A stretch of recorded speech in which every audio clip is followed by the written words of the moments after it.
Chakra, the ninja fuel that became a global phenomenon. Chakra is the fusion of physical and spiritual energy in Naruto, created by Masashi Kishimoto. It's an internal energy that can be shaped into techniques called jutsus. There are five elemental natures, like fire, water, wind, earth, and lightning, and each ninja has an affinity for one or more of them. You shape chakra through hand seals, 12 specific positions that function like programming commands. Chakra allows for virtually anything: spitting fireballs, summoning giant creatures, creating physical clones, trapping enemies in illusions, even resurrecting the dead. The system scales absurdly, from explosive shuriken to meteors capable of wiping out nations. But chakra is limited. Spend too much and you die of exhaustion. Every jutsu has a cost. However, Kishimoto abandoned his own rules. Early on, Kakashi ends up bedridden after using the Sharingan 3 times. By the end, ninjas are hurling meteors, summoning 100-meter-tall Susanoo gods, and fighting non-stop for days. What few people know is that there are ninjas who can generate chakra but can't use ninjutsu. Rock Lee, for example, was special precisely because he couldn't use ninjutsu.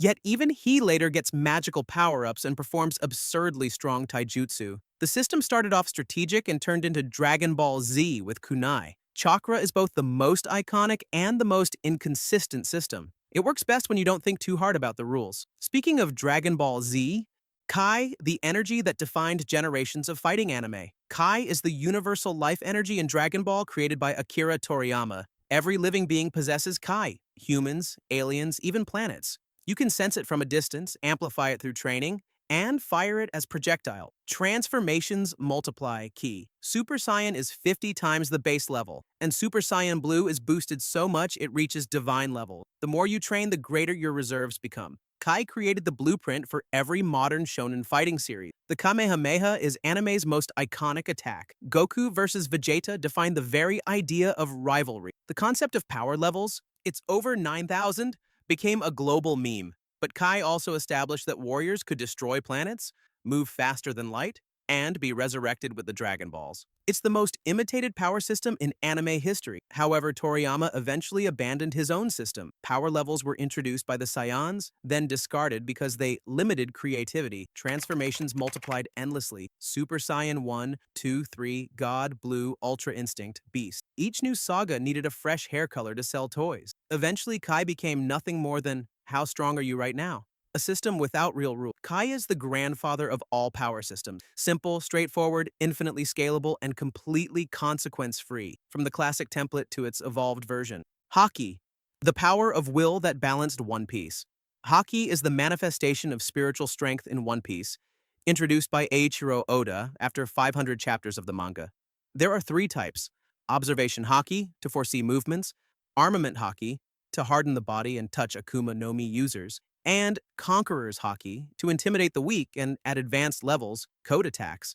The stronger your will, the stronger your Haki. Haki solved a massive narrative problem. How could someone without a devil fruit fight Logia users who are intangible? The answer: Haki. Luffy defeated Katakuri by learning to see slightly into the future. Zoro cut Kaido using Conqueror's Haki. Shanks can paralyze people with sheer presence. The system democratized power. You don't need a magic fruit, just indomitable will. However, Oda created Haki out of necessity, not design. For the first 500 chapters, it isn't mentioned once. When it finally appeared, Oda retconned it. Haki always existed. It just didn't have a name. Mihawk had been using it against Zoro.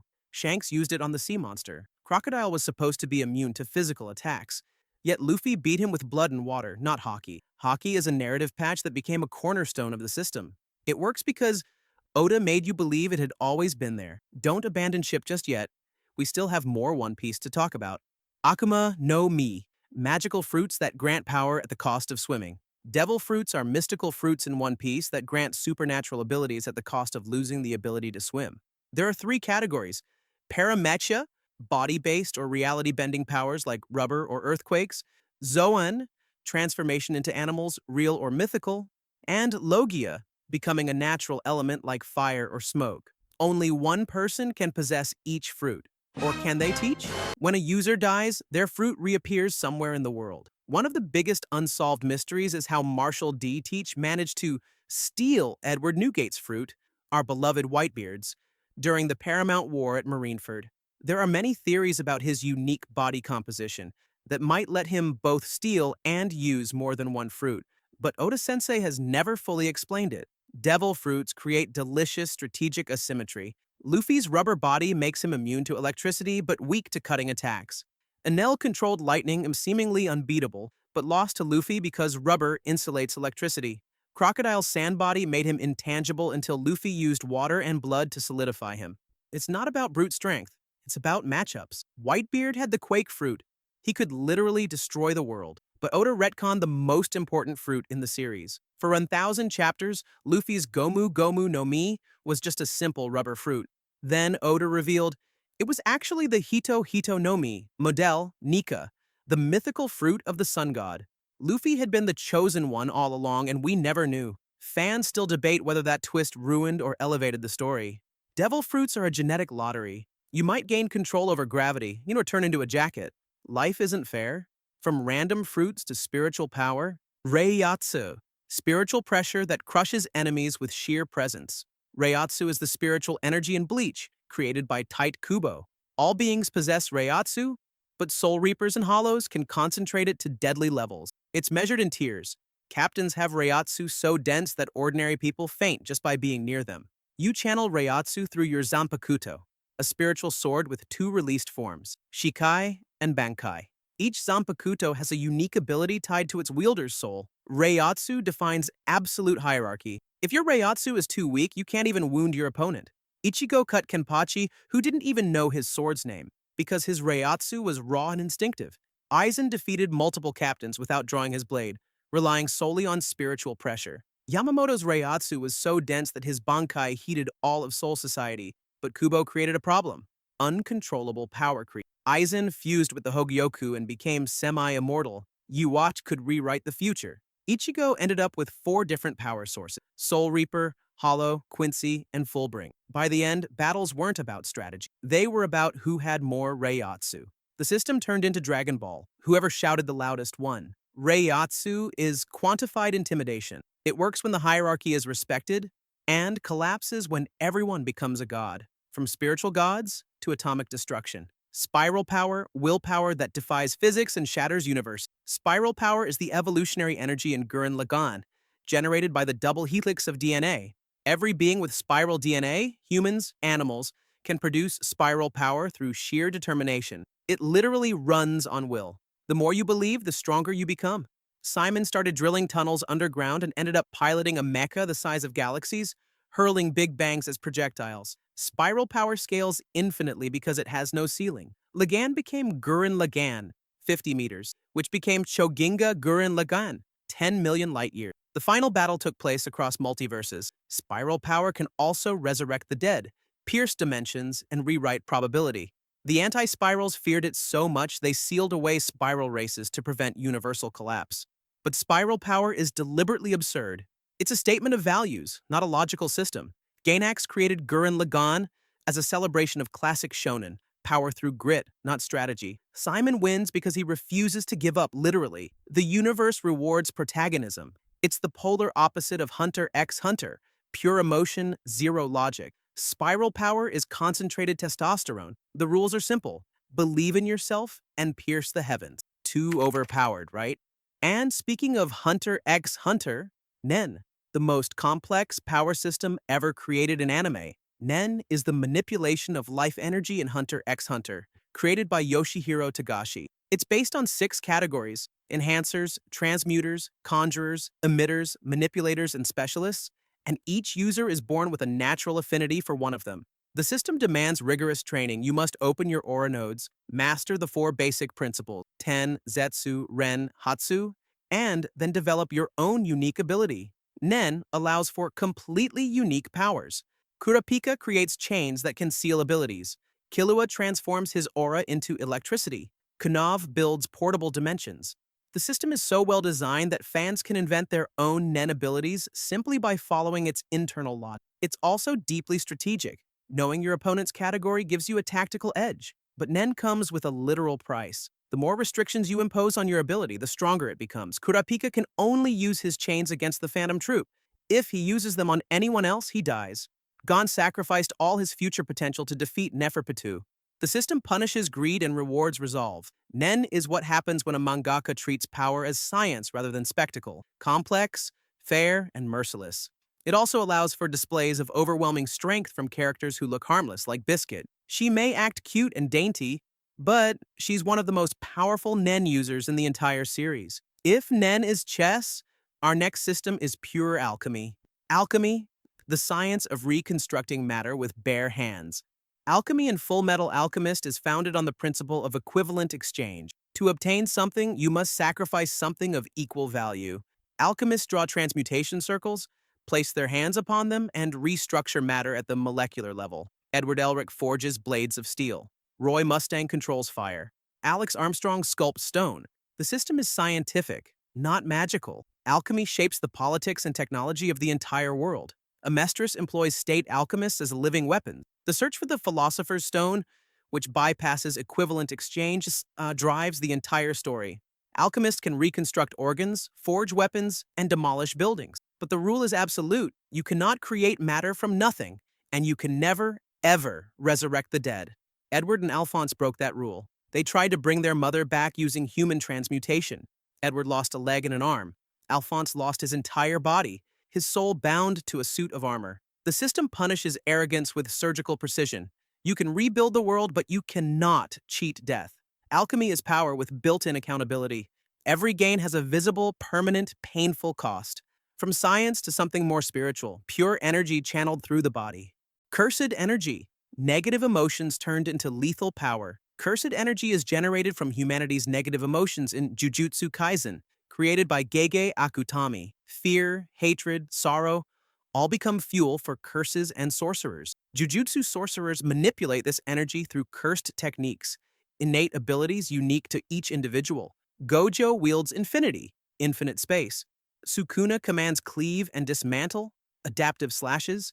Inumaki speaks cursed speech that forces obedience through words. Cursed energy gave rise to a hidden society. Jujutsu sorcerers protect humans from curses born of collective emotions.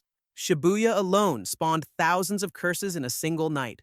Places steeped in historical trauma, battlefields, prisons, are hotspots. The system is grim. The more humanity suffers, the more power there is. Jujutsu sorcerers live short lives, the mortality rate is brutal. Akutami openly cites Hunter x Hunter as a direct influence. Cursed energy works much like Nen. Binding vows, self-imposed restrictions amplify strength. Nanami limits himself to 8-hour workdays. After that, his power spikes. Hikari gambles his life in domain expansions to become immortal for 4 minutes. Yuji, born without an innate technique, compensates through a pact with Sukuna. The system rewards risk. Cursed energy is Nen reimagined through horror, darker, deadlier, and stripped of hope. From Japanese curses to Chinese life force, Quirks.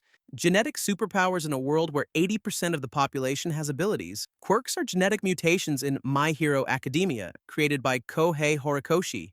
They first appeared 200 years ago with the birth of a glowing baby in China. Now, 8 out of 10 people are born with quirks. Abilities ranging from sweating glycerin to rewriting molecular matter. Professional heroes use quirks to save lives. Villains use them for crime. Deku was born quirkless, part of the unlucky 20%, yet still became the world's greatest hero. Quirks built an entirely new society. There are schools dedicated to training heroes, UA High School, laws regulating public quirk use, and an economy fueled by hero merchandising. All Might was the symbol of peace. His retirement caused crime rates to spike by 50%.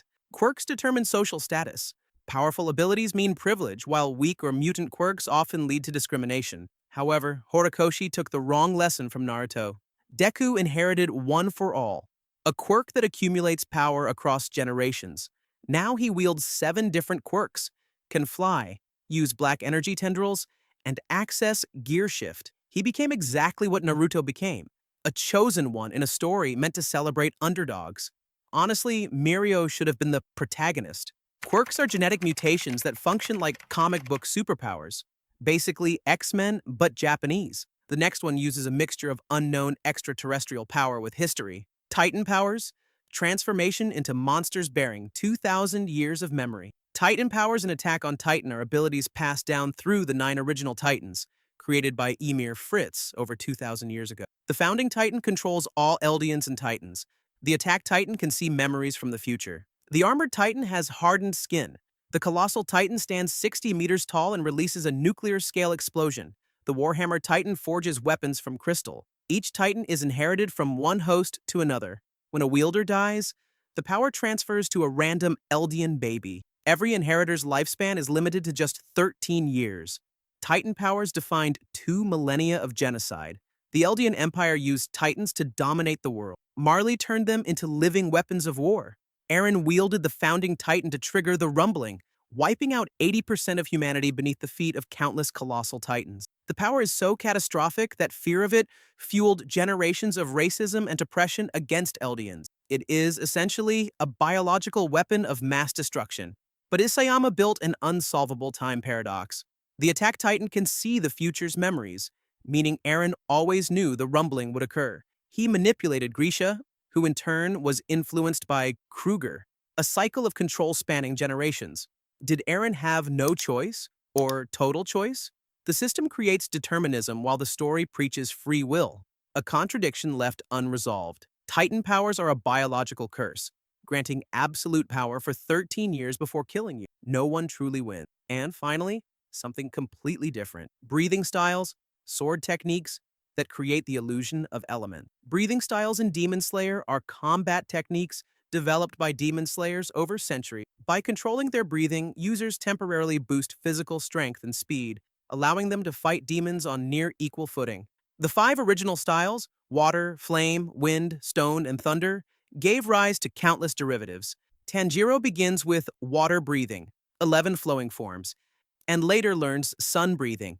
13 forms the original style. The fire and water seen in battle are visual metaphor, not literal elemental attacks. Breathing styles are purely technical. There's no magic, no supernatural energy, just mastery of breathing and swordsmanship at superhuman levels.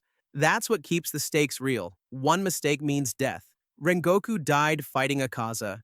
Gyomei, the strongest Hashira, is still just human. The system grounds the story. Skill, not destiny, determines survival. Except, not entirely. Tanjiro survives multiple fatal wounds. Zenitsu moves faster than real lightning. Inosuke's organs are rearranged to avoid death. Gyomei wields chains that are seemingly spiritual. The anime claims the effects are visual, yet characters react to them physically. So, is it magic or not? Gotouge never clarifies. Breathing styles sell realism, but deliver fantasy. The best of both worlds. Elegant technique wrapped in beautiful, unexplained spectacle. You've just explored 12 power systems that defined shonen. From Nen, the most complex, to breathing styles, the simplest. From alchemy, which obeys the law of equivalence, to spiral power, which spits in the face of physics. Each system reflects its creator's philosophy. Togashi loves strategy. Toriyama loves simplicity. The best power system isn't the strongest, and it's the one that serves the story you want to tell. If you enjoyed this video, make sure to leave a like. And tell me in the comments, which power system would you choose if you could have one? Stay tuned for the next video where I'll break down the most overpowered transformations of the biggest protagonists, from the simplest forms to the most absurd ones, where the characters become completely unrecognizable. Thanks for watching. See you in the next one.